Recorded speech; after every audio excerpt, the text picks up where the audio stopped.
ദേ ഈ ക്യൂട്ടായിട്ടുള്ള ബൊക്കെ എങ്ങനെ ചെയ്യുന്നത് നോക്കിയാലോ. ഇതുണ്ടാക്കാനും കൊടുക്കാനും വേണ്ടിയിട്ട് ബോയ് ഫ്രണ്ട്സും ഗേൾ ഫ്രണ്ട്സും ഒന്നും വേണമെന്നില്ല കേട്ടോ. നമ്മുടെ പ്രിയപ്പെട്ട ആർക്ക് വേണമെങ്കിലും നമുക്ക് ഇതുപോലെ ചെയ്ത് കൊടുക്കാവേ.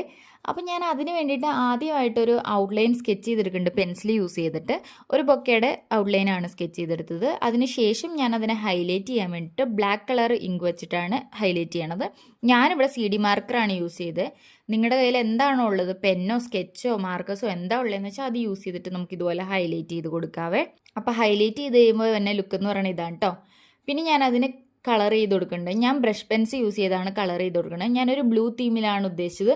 നിങ്ങൾക്ക് ഏത് കളറാണ് ഇഷ്ടം എന്നുള്ളതൊന്ന് കമൻറ്റ് ചെയ്യണേ. എനിക്ക് ബ്ലൂ ഇഷ്ടമായിട്ട് തോന്നിയതുകൊണ്ട് ഞാൻ ബ്ലൂ വെച്ചിട്ടാണ് കേട്ടോ ചെയ്തത്. അപ്പോൾ ഞാൻ 2 കളർ ബ്ലൂ ആണ് യൂസ് ചെയ്തത്. ഒരു ഡാർക്കും ഒരു ലൈറ്റും യൂസ് ചെയ്തു. ആദ്യം ലൈറ്റ് വെച്ച് വരച്ച് കൊടുത്തതിന് ശേഷം ഡാർക്ക് കളർ വെച്ച് ജസ്റ്റ് ഇതിലേക്കൊന്ന് ഹൈലൈറ്റ് ചെയ്ത് കൊടുത്തു. അപ്പോൾ ഒരു ഒറിജിനാലിറ്റി ലുക്ക് വരും കേട്ടോ. പിന്നെ ഞാൻ അതിൻ്റെ ഇടയിൽ ഒരു ബോയും കൂടി വരച്ചിട്ടുണ്ടായിരുന്നു. അതിന് ഞാൻ റെഡ് കളറാണ് കേട്ടോ കൊടുത്തത്. പിന്നെ ഞാനൊരു നോട്ട് എഴുതാൻ പാകത്തിന് ഒരു ചെറിയൊരു ഏരിയയും കൊടുത്തു. അതിന് ഞാനൊരു യെല്ലോയിഷ് കളർ വെച്ചിട്ട് ഹൈലൈറ്റ് ചെയ്ത് കൊടുത്തു.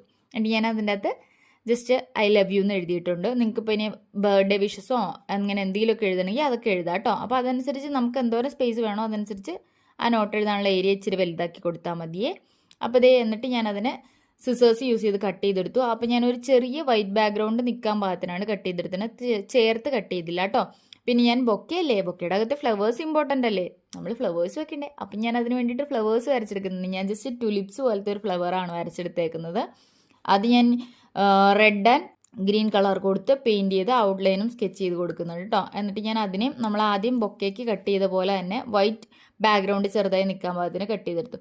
എന്നിട്ട് ദേ ഇത് കണ്ടോ, അതിൻ്റെ ഇടയിൽ ഞാൻ കുറച്ച് വരച്ചിട്ടായിരുന്നതിൻ്റെ പോർഷനിൽ ഞാൻ ദേ ഇവിടെ കട്ട് ചെയ്തെടുക്കുക കേട്ടോ. ആ ഓപ്പണിങ്ങിൽ കൂടെ നമ്മൾ ദേ ഈ ഫ്ലവർ ഇങ്ങനെ ഇൻസേർട്ട് ചെയ്യാൻ വേണ്ടിയിട്ടായിരുന്നേ.